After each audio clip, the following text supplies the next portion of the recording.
Hello everyone, कैसे हो आप सब। तो आई एम श्रुति। तो आज हम पढ़ने जा रहे हैं मल्टीपल स्क्लेरोसिस के बारे में। तो आशा करती हूँ आपको आज का लेक्चर समझ आ जाएगा। सो let's begin the topic.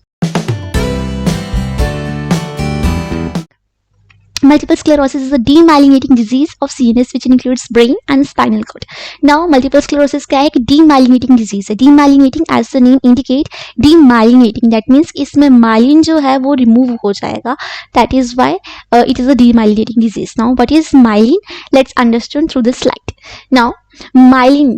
So, in multiple sclerosis, the insulating covers of the neurons of the nerve cells in the brain and spinal cord are damaged. Now, आप इस फिगर में देख सकते हो कि माइलिन शीट जो है, न्यूरॉन जो है, ये हमारे पास एक न्यूरॉन है, उसके अंदर हमारे पास माइलिन शीट हमें देखने को मिलती है।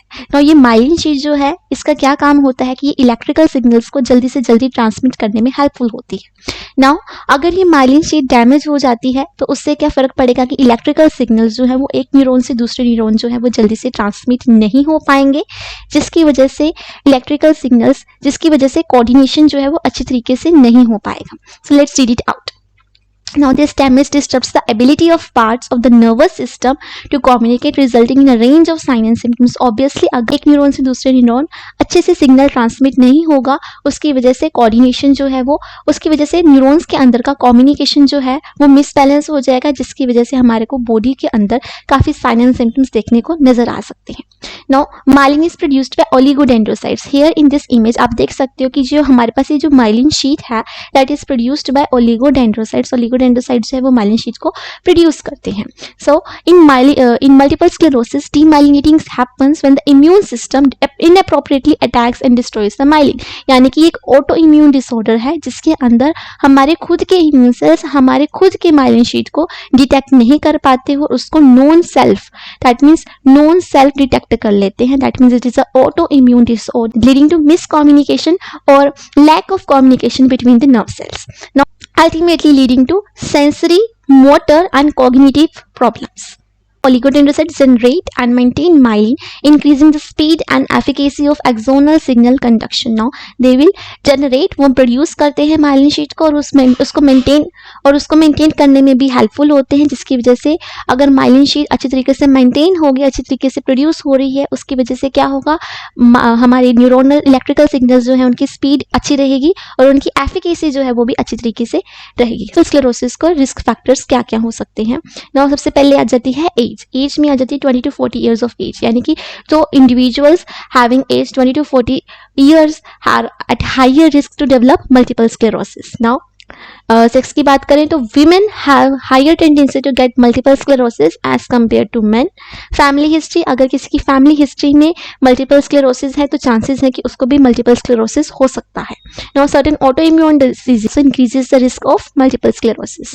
Next is smoking can also increase the risk of multiple sclerosis. Any kind of physical injury. Now, this point you have to mention, ये चीज़ आपको याद रखनी है। नाउ, अकॉर्डिंग टू सम और according to most of the theories कि हमारे पास जो मल्टीपल स्क्लेरोसिस है, उनका कहना है कि मल्टीपल स्क्लेरोसिस जो है वो उसका रिस्क जो है वो EBV यानी कि एप्स्टेन बार वायरस की इन्फेक्शन के बाद इंक्रीज हो जाता है। यानी कि उनका कहना है कि अगर किसी का मल्टीपल स्क्लेरोसिस में रिस्क नेग्लिजिबल है और उसको EBV हो जाता है, तो EBV वायरस से इन्फेक्शन हो जाती है, तो उसका मल्टीपल स्क्लेरोसिस के प्रति रिस्क डेवलप करने का रिस्क जो है वो बाय 30-fold इंक्रीज कर जाता है। Now, let's understand the patho of multiple sclerosis. Certain kind of genetic factors, certain kind of environmental factors such as an infection with EBV can lead to development of multiple sclerosis. So, इस multiple sclerosis में basically हो क्या रहा है, हमारे पास एक blood brain barrier होता है। blood brain barrier क्या करता है, for example this is brain and this is blood. Now, blood brain barrier जो है वो ये देखता है कि कौन सी चीज़ हमारे ब्रेन में जानी चाहिए ब्लड के थ्रू और कौन सी चीज़ हमारे ब्रेन में नहीं जानी चाहिए। Now, due to some genetic और सम एनवायरमेंटल फैक्टर्स, हमारे T सेल्स जो हैं वो हमारे ब्रेन के अंदर चले जाते हैं और ब्रेन के अंदर जाकर वो न्यूरॉन से अटैच हो जाते हैं।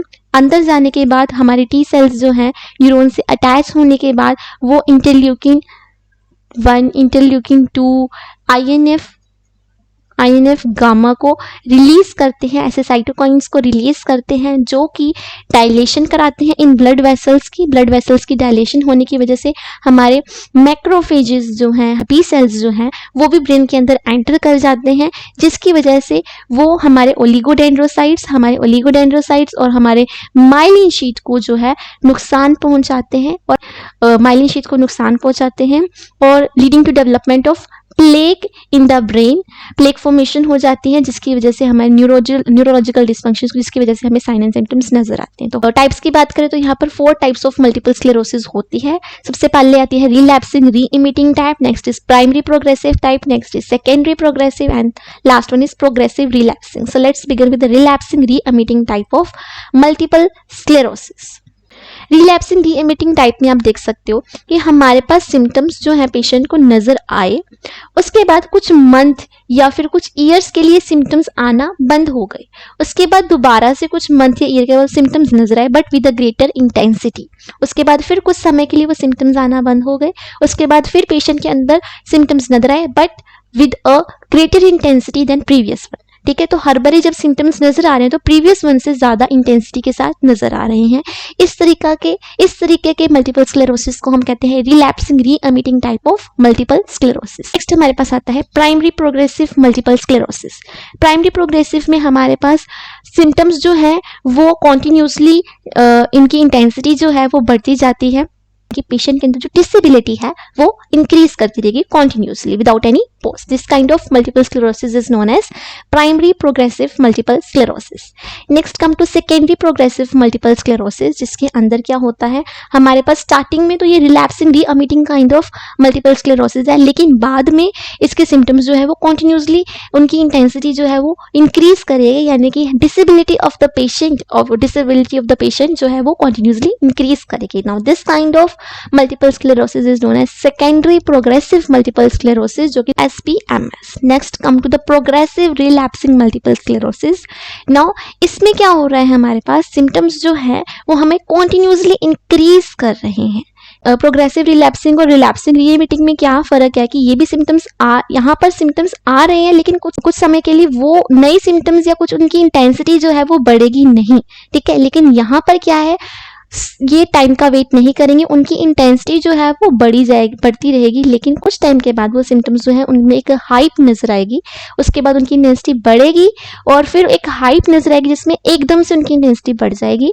लेकिन जब वो एकदम से बढ़ी हुई इंटेंसिटी के सिम्टम्स जो है वो कम होंगे, दैट डजंट मीन कि आपको सिम्टम्स जो है वो एक स्ट्रेट लाइन नहीं देंगे, वो एक स्लैंटिंग लाइन देंगे। मीन्स अभी भी इंटेंसिटी जो है वो बढ़ रही है सिम्टम्स की, but not with a greater hype.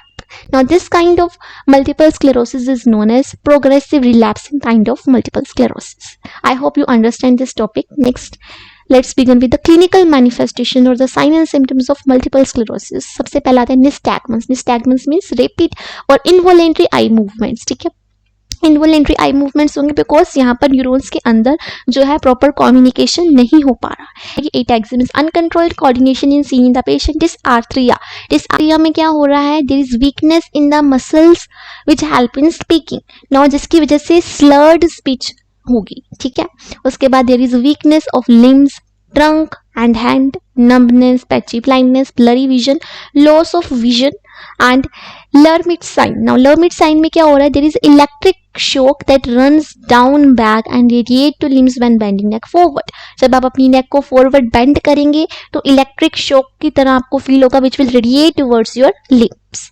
Come to diagnosis. Now when we come to diagnosis of MS, सो यहाँ पर हमें पता लगता है कि MS का कोई एक स्पेशल टेस्ट नहीं है जो कि ये बता दे 100% श्योर होकर कि हाँ इस इंसान को मल्टीपल स्क्लेरोसिस है। So there is no definitive test of MS no, but हम इसको डायग्नोस कैसे करते हैं, थ्रू द हिस्ट्री। सबसे पहले हम पेशेंट की हिस्ट्री देखेंगे कि उसको कोई प्रीवियस इन्फेक्शन हुई हो EBV वायरस से, या फिर कोई फैमिली हिस्ट्री में मल्टीपल स्क्लेरोसिस रहा हो, या फिर उसके साइन एंड सिम्टम्स को हम नोट करेंगे और उसके अकॉर्डिंगली हम उसको डायग्नोस करेंगे। उसके बाद MRI देखेंगे। MRI में हम मल्टीपल स्क्लेरोसिस के प्लेक्स देखेंगे। If they are available then the patient may have multiple sclerosis.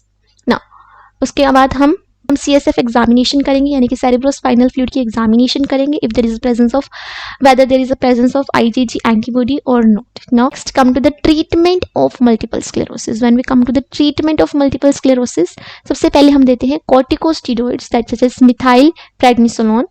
Next is glatiramar acetate. Now glatiramar acetate is used for relapsing re-emitting kind of MS. ठीक है, उसके बाद हम पेशेंट को सिम्टोमेटिक ट्रीटमेंट देते हैं, जो भी उसके अंदर सिम्टम्स हमें नजर आ रहे हैं, बिकॉज यहाँ पर प्रॉपर क्योर नहीं है, ठीक है, दैट इज वाई हम उसके सिम्टम्स को कम करना, रिड्यूस करते हैं, ताकि उसके पेशेंट को सिम्टम्स से रिलीफ मिले, तो हम एक सिम्टोमेटिक ट्रीटमेंट प्रोवाइड करते हैं। उसके बाद प्लाज्मा फेरेसिस करते हैं, दैट मीन्स हम उसकी बॉडी में से ऐसी एंटीबॉडीज को रिमूव करते हैं that is responsible for disease, ठीक है, so remove disease causing antibody. उसके बाद सर्जरी में हमारे पास आ जाती है deep brain stimulation. Deep brain stimulation क्या है, एक सर्जिकल प्रोसीजर है जो कि मूवमेंट डिसऑर्डर्स को ट्रीट करने के लिए दिया जाता है। फॉर एग्जांपल किसी पेशेंट में बहुत ज्यादा अमाउंट में ट्रेमर्स देखने को मिल रहे हैं, तो उस पेशेंट को हम डीप ब्रेन स्टिमुलेशन यानी सर्जिकल प्रोसीजर करते हैं, जिसके अंदर उसके ब्रेन के अंदर हम इलेक्ट्रोड्स लगा देते हैं। इलेक्ट्रोड्स लगाने के बाद हम उसको एक पेस मेकर के साथ कनेक्ट कर देते हैं इलेक्ट्रोड्स को, जो कि ऐसे इंपल्सेस जनरेट करते हैं जो कि इन सिग्नल्स को इनहिबिट करेगा जो कि ट्रेमर्स को कोज कर रही होंगी। आशा करती हूँ आपको आज का टॉपिक समझ आया होगा। Do let me know in the comment section below. तो मिलते हैं अपनी नेक्स्ट वीडियो में, तब तक के लिए बाय बाय।